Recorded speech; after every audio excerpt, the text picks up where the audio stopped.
Hello everybody and welcome back. In this video, I'm going to talk to you about your choices when it comes to either putting your loved one into treatment or fighting to get them out of the Florida's mental health system. When it comes to these sort of options, they really apply to both cases. And, you know, I give families these options based on some real, words of wisdom that I got from my dad when he was still around. And he used to say to me, when it comes to making important decisions that affect your family, you take all the advice you can from, your professionals, your lawyers, your accountants, your doctors, whoever it is, and then you decide what's right for your family. And that, frankly, has really been a guiding principle of mine, really for the last 10 years, that we have been operating exclusively and only in the behavioral health space, working with families whose loved ones have been detained in Florida's broken mental health system, or where they have a loved one who's got a serious mental health issue or a substance issue or both. And sometimes those folks that we're looking to put into treatment end up getting Baker acted. So understanding how that all works is key and critical to coming up with a really, life-saving, recovery-changing, outcome for the family. But when it comes to making this family decision, there's really two options. Number one, you're going to take action, or number two, you're not. And those are the only real two options. Now, when it comes to putting a loved one into treatment, either you're going to make the commitment to get them into treatment and keep them there long enough and make sure that they follow up with a continuum of care so they get to that 1 year point, so that they finally develop the skills, the habits, and the willpower to maintain recovery for the rest of their life, or you're not going to. And look, this is a no judgment zone when you call us. I'm not here to judge. I'm not even here to tell you what to do. I'm going to give you the option. I'm going to tell you, here's option one. You fight to get your loved one into treatment. You fight to save your family. You fight to save them, or you don't. Now, that's up to you. And there's a number of ways that I'm not going to go into in this video with regards to March for Enacting Guardianship and Baker Act. Some of the tools that we use to get somebody into treatment. The other option is you don't do anything and you hope and pray that things are going to change. Now, sometimes sometimes, perhaps that's not the right word. Usually when somebody has been sick for years and years and years and years, unless somebody else makes the decision to save them, because their brain has been kidnapped, they cannot make the decision to save themselves, which is why we use all these legal tools that empower families to make that decision for them. Now, if you decide for whatever reason that you don't want to do this, which is fine, it's your family, your loved one, your decision, then here's the other things that can happen if you don't take action.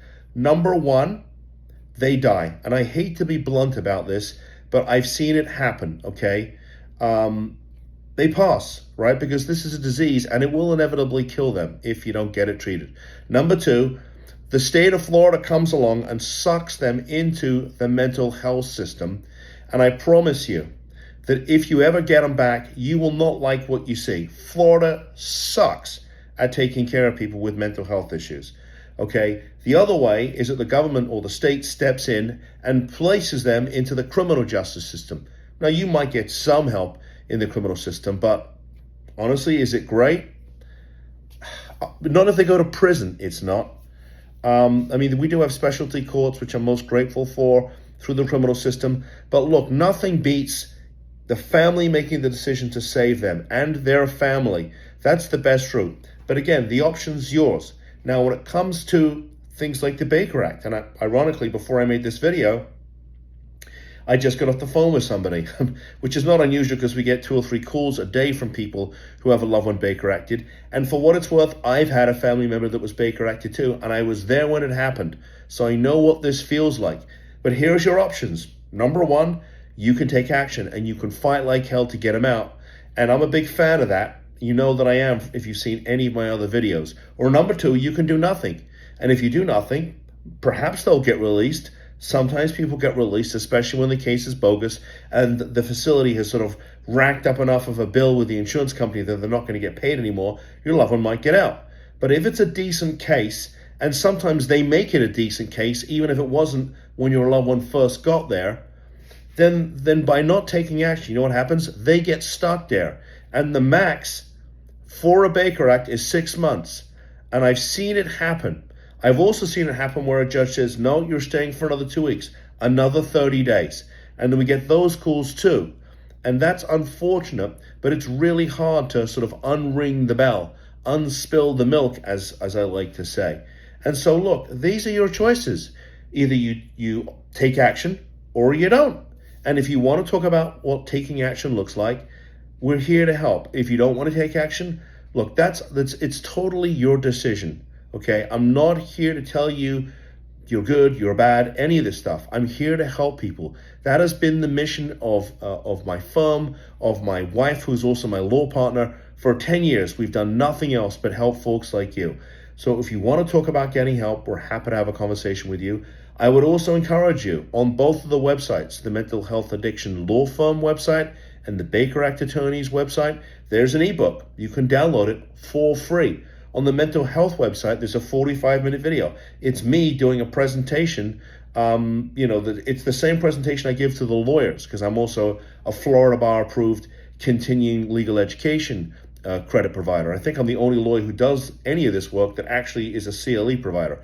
But I teach lawyers about how we use the legal system to save families. You can download it. You can watch it for free on the website. It's all there. There is video content on Facebook, LinkedIn, Twitter, Instagram, YouTube, Vimeo.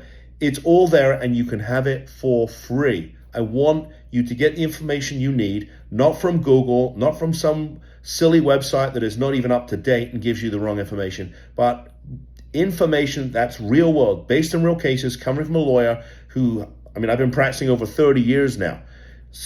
So hopefully you have some value in this content. And anyway, I hope this helps you. I appreciate you tuning in. And by the way, it's a Saturday afternoon. I'm in the office working, trying to help a couple of families. So anyway, with that said, I would love a thumbs up. I would really be appreciative if you would subscribe to the channel. And I'll see you in the next video. Take care. Bye-bye.